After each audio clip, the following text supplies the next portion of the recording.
It's like when people ask me, would you ever be in Harry Potter? I'm like, are you insane? Wicked, is that different though? That's very different. Oh, that's very different.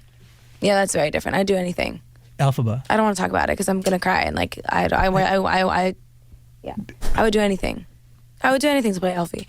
I don't really have like many dream roles. I already got to play Penny, not cross that one off the list. Elphaba and Audrey in Little Shop. Those are my two dream roles.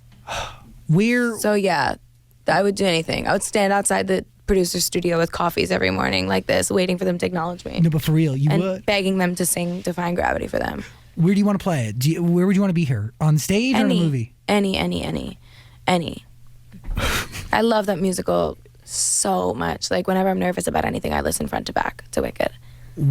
What is it? What does it remind you of, or what is it? Childhood, growing up, being like 10 years old and like driving in the car with my mom, listening to it front to back, like screaming in the passenger seat, belting, like meeting Kristen for the first time backstage as a little girl, and that being one of the most exciting moments of my life. And she gave me body wash that had glitter in it, and I dipped my pinky in it every day when I used it in the shower because I never wanted it to run out. Like, I loved those women. I still do. I like Kristen texts me. Like, I'm friends with Kristen Chenoweth. Like, that's the coolest thing I've ever accomplished.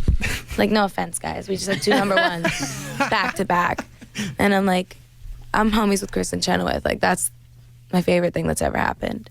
Would taking on a role on Broadway be a challenge for you? Do you want challenges? Home. That would be more comfortable for me than shooting a music video, doing a tour as like a pop star thing. I love the intimacy of musical theater and the excitement of not knowing like if a joke is gonna land or not, and like how the audience is gonna feel you like that night. And just like that was like my favorite thing about 13. It's like, even though I was like I didn't have much of a role, I just loved how different the energy was every time.